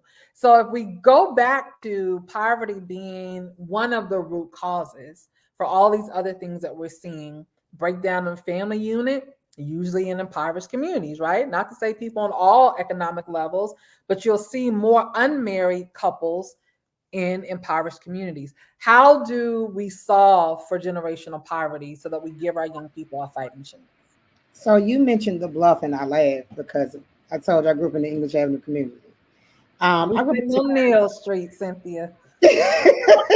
I went to English Avenue Elementary, which is now closed. So yes. When you said the bluff, I was really tickled, thinking, "Wow, like you're really Atlanta." But I said that to say this: you can't solve generational poverty, but what you can do is address elements of it. Mm-hmm. So I told you I'm a product of the community. I'm a product of APS. I have a bachelor's to master's and a specialist. I taught college, I taught everything from pre-K to college. My brother is a manager at CarMex. He's a mechanic. My family, we had 2-parent households. I grew up with my mom and my dad. So I don't know if you can solve it, but I do know that kids don't know what they don't know. Mm. You don't know that it's a world outside of your world until you decide to go outside of your world. Does that make sense? Mm-hmm. Washington High School did really well to give us so much exposure. You had no excuse not to be successful in something. Mm-hmm. We had, I think, 7 or 8 magnet programs, 9 or 10 academies. So a lot of the classmates that I graduated with started out with some, it's simple with the, I think it was called Health and Human Service then. So some kind of little, it was an academy. Mm-hmm. And you started doing like light nursing jobs in high school. Well, now they're like registered nurses. So I'm saying that you can't solve generational poverty, but I do think that exposure is the key. Every kid does not need to go to college. That is not a real thing. But I do think that children can learn a skill and make a life off that skill. I do think to be successful in society, you need a job, you need income, you need wages. But in order to do that, you have to teach kids something. So when you say solve it, I don't think there's a solution, but I do think that there are processes in place for kids who don't have a support system at home or don't have educated parents. They don't know their parents are not educated because mom and dad works. They pay the bills. They have somewhere to stay. They have food to eat. They don't understand that their mom probably didn't graduate from high school, but she provides for them. So it's our job in the education system to teach kids they can do something and you can be successful at something. Yeah. So I don't have a solution, but again, being a part of a lot of the community, I know that exposure is key. Thank you. I know something that would certainly help, I would say, is wraparound services that help stabilize the home. A lot of our children that are experiencing challenges with their outcomes, it's because they're going to more than one school in the course of one school year. So if you're starting behind already and you meet a teacher, and by the time the teacher gets to know you, you change in schools, you're never really going to catch up. And they're changing schools because the house isn't stable. So wraparound services that help to stabilize the home. I mean, it's a blessing if there's two parents, or even if there's one parent that can pay the bills. But we have a lot of parents that can't do that, they're sleeping on couches, that are just honestly living day to day. So if there's a way to help the parent, that's going to stabilize the household and make it easier for them to want to learn or learn, because I think you've all heard the poem about Johnny didn't have a pencil, right? So like, how can you concentrate on self-actualization when you're still trying to meet your basic human needs? Absolutely. And so our families need help with that stabilization of the household, mentally and physically and financially. Aretta, would you believe that a lot of our parents are without a home, but they won't enroll their kids into McKinley-Vento, which is a homeless act that would give them all those resources that you just named? They are too proud to say that they don't have a home, but the school system will provide all the things they need to make the kids go to school, get back to their school. The parents don't say they need help. Yeah, I'm hearing some feedback. I couldn't really hear what you were saying. Go ahead. No, I was just saying I was hearing some feedback, so I couldn't really hear what Cynthia was saying. I heard you mention McKinney-Vento, but everything after that kind of blank. I don't know if it was just me though. Can you hear me clear now? Yeah, no, that's perfect. Okay, so I was saying that a lot of our parents won't admit they need help. So you can't help someone who doesn't say they need help. Closed mouths don't get fed. So South Carolina High School is where I work.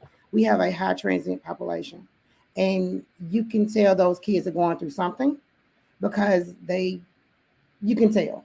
What I'm saying though, I will mention to the parents, well, if you just say this or if you just do this, we'll be the ends to meet. Like, we'll do it. They won't say it. They won't accept the help. They won't take it. And I try to explain to them that if you can't do it, somebody will. And we're trying to keep the kids happy and stable and try to give them a fulfilling education experience. They're in high school. Parents won't take the help. So what do you say to that? Yeah.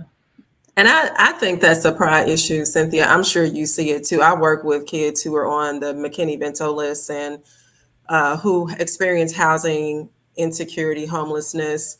You really just, like with students, you have to meet parents where they are, and they're going to be very raw and unfiltered and, very combative when it comes to that, because that's a very sensitive topic for them. And we don't know the, types of hardships that they are truly facing, that then we clearly see more when it comes to kids. But I just encourage everybody who works with students and parents who are in that situation, just keep gently pushing, stay in their lives, be encouraging as possible, because it is a very difficult situation to navigate through.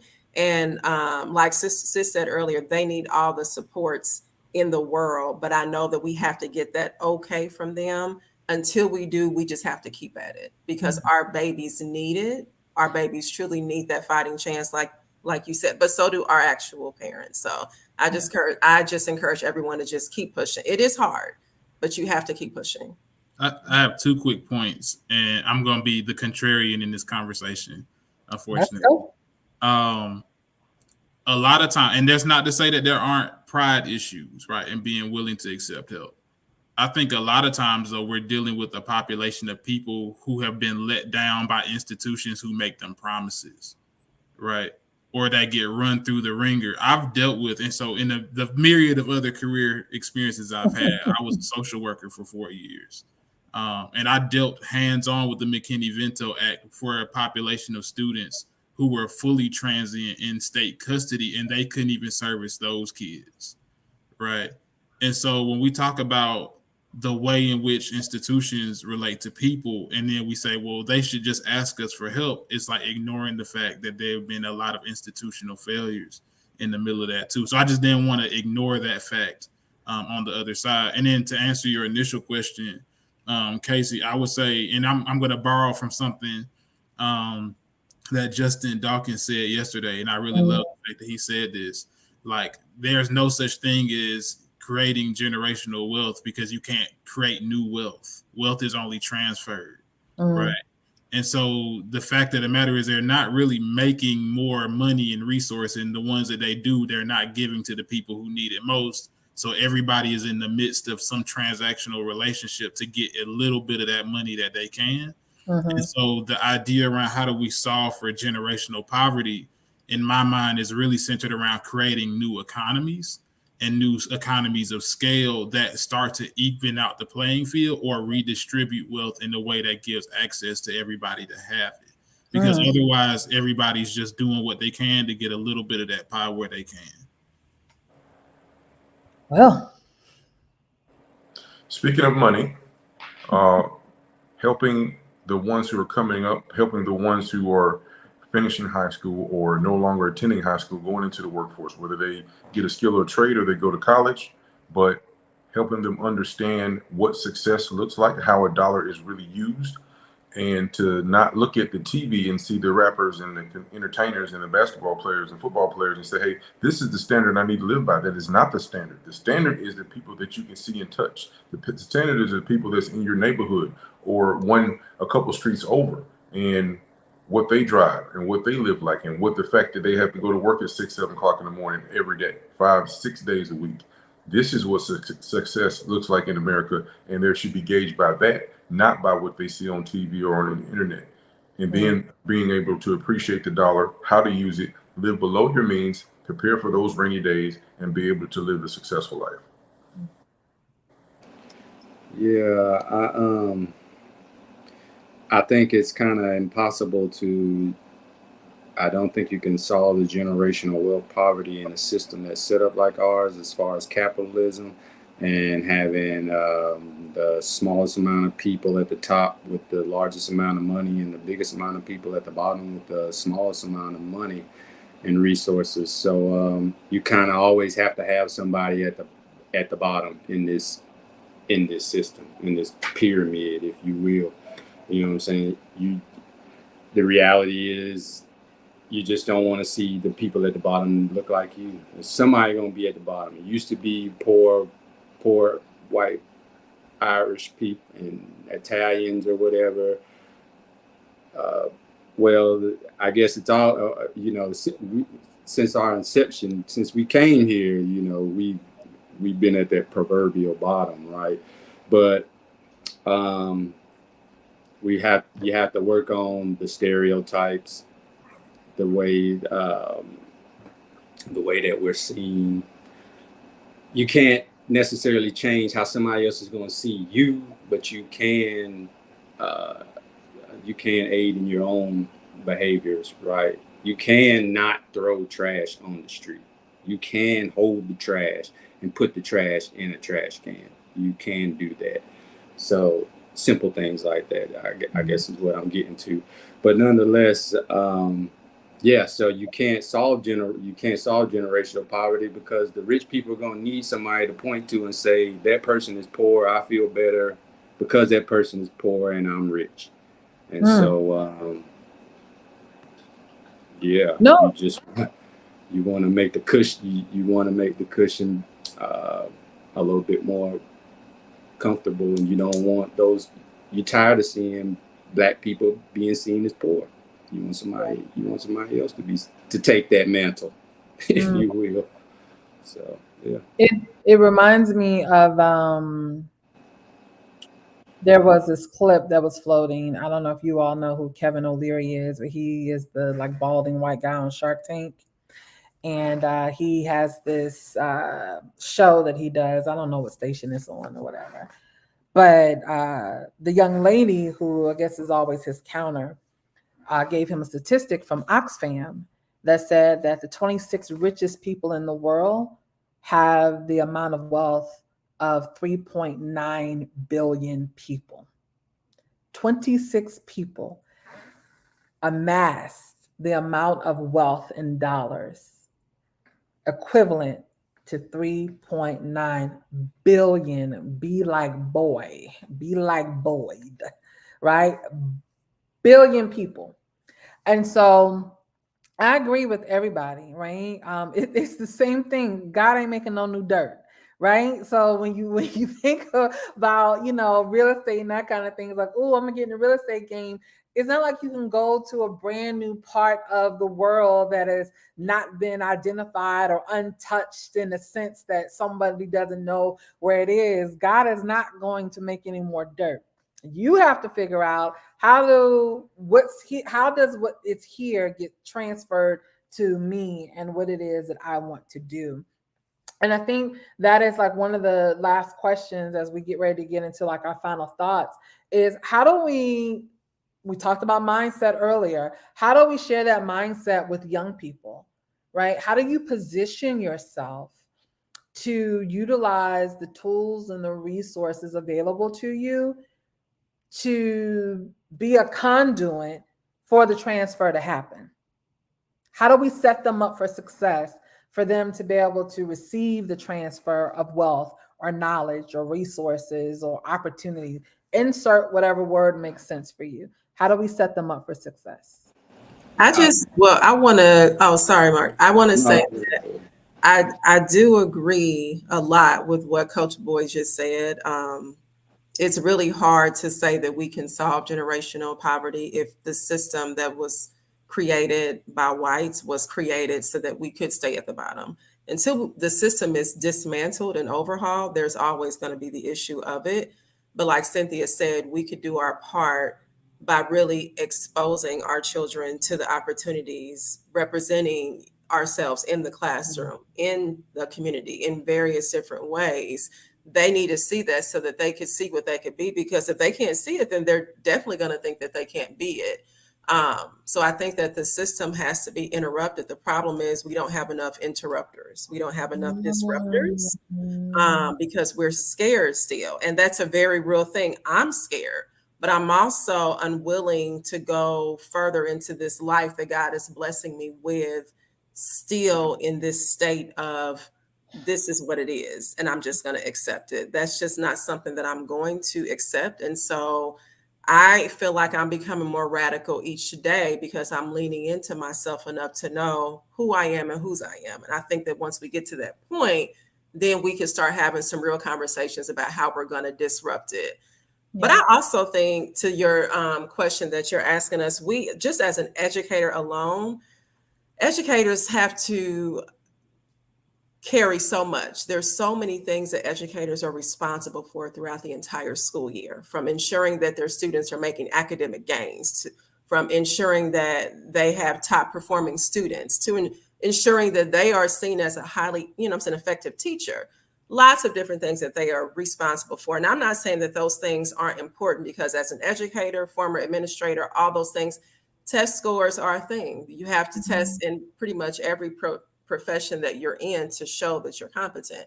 But the problem is these tests are historically racist. They're set up in so many ways to allow for our students to fail. So you have to teach to the test. So I say all that to say, as educators, we really need to teach creativity and foster and promote that as much as possible, because by the time our babies reach third grade, that creativity lens gets smaller and smaller and smaller. And so they're not able to innovate. They're not able to think critically, as we talked about. They're not able to be creative. So I think we really need to make sure we're teaching them how to become economically empowered, promote that entrepreneurial spirit. If they want to have a lemonade stand, teach them how to have a lemonade stand, but be the boss of it. Now, how can we make more profit? You know, really teaching them how to own as much as we consume. And we consume as Black folks a lot in this country, but we need to own more. So teaching them how to own, how to be the boss, how to be the person who's writing the checks, that can start as young as kindergarten. And I think that we all know how we can do that in various different ways. But I think that is going to be a way that we can put a dent into this very big, real issue that we have with poverty. I don't want to make myself sound like I'm some dynamic teacher, but I am really innovative. So I have a counterpart that teaches ELA at my school. We oftentimes get together and figure out how she can teach literature and I can teach American history, and we're teaching the kids in a curriculum they don't see themselves in.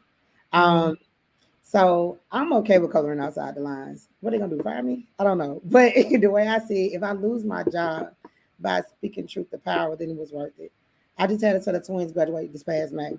So I pride myself in saying that I treat all the kids that sit before me like they're my own. And my kids deserve the truth. So I think every other child deserves the truth. In regards to economics, they have now put financial literacy on the course load for social studies.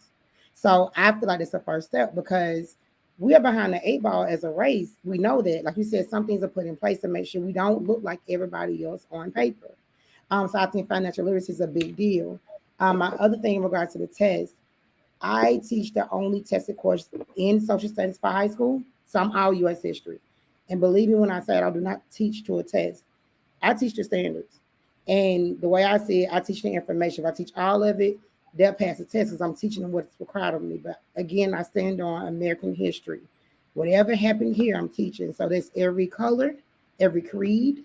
White is right. So from the earliest, the plan of America in 1607, America has been a class society, and it still is.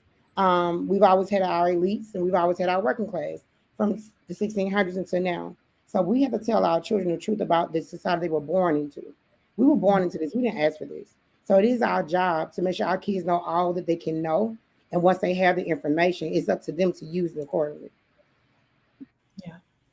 I'll say quickly, I think, yes to everything said, definitely.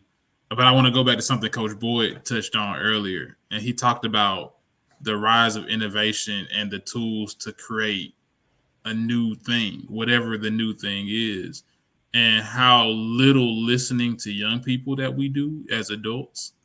And I'm in the boat with Cynthia, right? I'm like, if whatever we've been doing ain't working, right? Like, let's try something else. And what would be the harm in doing more power sharing and inviting young people to the table to ideate with us about how we need to change the world and make it into something different, right? And so in wrestling with kind of this overall concept, this idea that we see an emerging world and an emerging economy. And this is as somebody who is touching on and professionally accountable to economic development, there are things on the horizon that I have no idea how to make sense of. Right. But you know who does? These kids, right? These high schoolers, these middle schoolers are building worlds that we can't even see. Right. And they're engaging in commerce in ways we don't even understand. And we're still studying sticks and bricks and trying to make the same old button pushing jobs as was alluded to earlier. And what we're not doing is inviting them to the table with us to say, like, how do you see the world? And what do we need to see differently? And what do we need to understand? And so that's not to minimize the role of mentorship and teaching and learning and growth and imparting of wisdom. I think all those things have their place. But I also think that there's a role where we need to, one, as adults, be dismantled of our pragmatism and our natural defensiveness to change and learn how collectively how we dream again better and bigger. And how do we keep encouraging them to dream and be creative, to that point that Latoya just made and Cynthia was making, about how do you want to see the world? And then how do we start to construct what we want to see? versus trying to fit them to within what is. Because I think that's the pragmatic view of the world, is to say, well, it's set, like whatever it is what it's going to be. And it's constantly evolving and changing around us, but we're not capitalizing from the position of being able to set the bar on what the change is going to look like in the future. Mm-hmm. And so I would just say it like that. Maybe what we want to do is learn our capacity to dream again and partner with young people in a way that we're starting to create a world together. No, I love it. Yeah, and just quickly, I think we don't gotta like reinvent the wheel. You know what I'm saying? Like, even when I first began to think about getting into this work, to Toya's point, like, it is a lot of people are scared. You know what I'm saying? I was scared to quit my career to do this full time. That was one of the most terrifying things I've done as a man, you know what I'm saying, in my life. And I can't imagine me in it as a whole, like making a decision and doing something like that, or being able to have the unique set of situations that I had that gave me the ability to be able to do that successfully. But nonetheless, it was still, you know what I'm saying, it was still just, that was terrifying. I mean, even just having to walk up to a kid and figure out why you out here selling water, why you out here, you know what I'm saying, why are you out here doing this, period. Even that in and of itself is, you know, making new friends. It's terrifying work, you know. It's a lot more scarier than going in. You have to be a little bit more brave than just to go into a place and just swipe a clock every day, you know what I'm saying, and get that hourly pay, and you know you're gonna clock out at 4 o'clock and you're gonna leave, and them problems ain't gonna follow you home like they will follow you home at 2 o'clock in the morning when the kids calling you when they need to get bailed out of jail, you know what I'm saying, when they mama done kicked them out of the house, you know. So yes, it is quite terrifying, you know. And I think to wrap it up, I think that we don't got to reinvent the wheel. Like, I think that's the way that I approached it. Like, I knew my skills, the simple things that I knew how to do, and every kid was things that I was willing to teach. But I may be able to teach a kid how to square a portrait, how to daggone the difference between 7/16 and 3/8 inch. I may be able to teach them, you know what I'm saying, how to properly tie, how to put cufflinks on, how to look somebody in the eye, speak to them properly. You know what I'm saying? We all, iron sharpens iron. I'm speaking as a man here, obviously because I am one, but as a community, even, you all have different set of skills, and that speaks to the secret sauce that Casey and I have that makes Hayes so successful. The way she approaches things and the way, and then it just comes together and it's a more total wraparound than just doing it for one set. So yeah, that's how I feel about getting the youth to be able to change. Thank you. I think that discipline and reduced options are the way. We came from not having many options, the leadership, and I think we've kind of gotten away from that overall to more liberal thinking. And with that, we have everybody going different ways instead of everybody going in the pathway. I think that we need to find a way to know that this is a marathon relay where we have to keep sending people, and all of them are going to look the same, act the same, and have the same open mindset to empower the community. And no matter who it is, if they look like us, they're going to have the same mindset of being positive and wanting the best for the community. So if somebody falls by the wayside, then we have another one coming up. So it's more of everybody has to be disciplined. We have to have the mindset of it's not okay to be that one wild child who's not going to follow the rules, because all of us are following the rules. Same principle as the community raises the child. So no matter who, everybody's that child's mama, or father.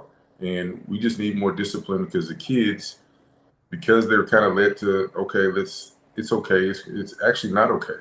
I think we're falling down because we're giving them too much leeway. And from what my father taught me, discipline there's nothing wrong with it. It'll correct you when you think that today is not the day, but you still have to get up. We didn't have the option once we got out of slavery, right before Reconstruction. Everybody didn't say, "Hey, we made it out." No, they realized, yes, we made it out. We have a lot of work to do. We made it to where we wanted to get, but now the work starts. So I think we need to get back in the mindset of let's get back to work. We have not won. This is not a victory lap, and we are very far away from where we want to be, especially if they're allowed to say that slavery was okay, slavery helped us. No, I'm not going to use cuss words, but if anybody who looks like me says that's okay, we got a problem. So we need to go fix that first, because obviously they didn't say that it was indentured servitude was good. They didn't say that. That's talking about the Irish and the Italians, like you said earlier, sir. So yeah, they're not going to say that. It only affects the black and brown. So that's why they're going to talk about us. So unless we all are relay the next person up and say, yes, we have the same mindset. We want to be positive. We want to correct these things. And because we don't have a Malcolm or Martin, which we have nobody's been close to that since 1968, then we need to get back to being more disciplined and more consistent. Just for the record, they'll never say indentured servitude was bad because it still exists. And they still making money off of it. Speak for yourself. I mean, indentured servitude gave us our first slaves, and they were white. So that's the first lesson in U.S. history. Again, if it happened in America, you got to tell our parts of it. It's not just one lane. Our first service in this country did not look like us. I get it. But somebody who don't look like me told me that indentured servitude is the same thing as slavery. No. I'm not saying I said, remember, I said he does not look like me. Yeah. Yeah, I'm not saying you said it. I'm just saying no. Yeah, okay. So, no, I mean, for me, it is definitely back to that. What is the final destination, right? And making sure that we have the tools and the resources that we need to get there. And so, just reading some of the comments. Yes. Yes. I don't, necessarily, and I don't want to put words in anybody's mouth, but, as we nearing time, I think the idea of discipline is around having standards. Like, let's just be honest. Like, a lot of times in our communities, we have relaxed standards for our young people. We have relaxed accountability for them in an effort to, I'll tell this real quick kind of anecdote. I remember in my mid-20s, and when you're in your mid-20s, you're not bright. I remember telling my mama, you didn't help me, right? When I thought about, applying to colleges, you didn't help me find my schools. You didn't help me research. You didn't help me write my essays and all that. And my mother, because I know. You told that to Joyce Bailey? I did. I told you I was in my mid-20s. I'm sure you had a mouthful that you got back to. Lost my mind. She very calmly looked at me and said, you would not be who you are if I did it for you. And, as I'm older, I can look back and know that my parents were there for me every step of the way. It didn't look like what I wanted at the time, but she was instilling in me the ability to go get it for myself, to stand on my own 2 feet, knowing that there was this safety net there. And I think a lot of times, one, we do too much for our children. The second thing is we don't discipline them in a sense, and I'm not talking about corporal punishment, although I'm not opposed to it, just my own personal side note. I'm not talking about corporal punishment, I'm talking about the discipline of you need to get up on time. You had chores, you need to make sure that they get done.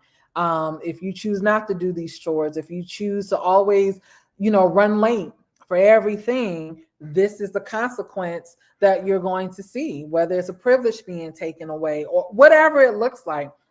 There has been a lack of discipline, I think, across the board in terms of building up strong children. I can't remember who said it, but everybody knows the quote, it is easier to build strong children than to repair broken men.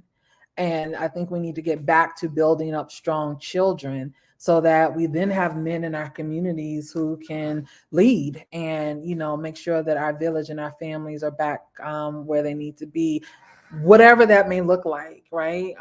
As we move forward to get back to what the ultimate goal is. So last thing, we're gonna go around the room. I want everybody to tell us what you got going on, where people can find you. These are our final thoughts because we are right at 9 o'clock. This has been an awesome conversation. I appreciate everybody being a part of it. If you caught it in the middle, go back and catch the replay. You know, we hit some hard stuff earlier, but we're gonna start at the top and kind of work our way around clockwise. So, Miss Cynthia, give us your final thoughts in about 30 seconds. It'll be less than 30 seconds. My final thoughts are that I need everybody who's in the classroom to take a stand. Don't lose your job, it could be contract, but do these kids the good justice of giving them what they need. It's more than one story. Tell it all and let them figure out what's right. Let them figure out what's good for them. Yeah.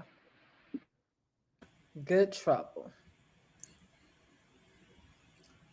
Is it on me? Yep, it's on you. Okay, my quick 30-second final thought: invest in folding chairs. You ended with my start. Yep, full circle. Gotta complete the loop. Yep. Toya. My final thoughts are to just meet students where they are, to build them up for the success that they define for themselves, not you, because success should be defined from the baby's point of view. And they are incredibly brilliant. So teach them how to lean into that, because what they think they don't already have, they actually do. And it really does take a village to train the child.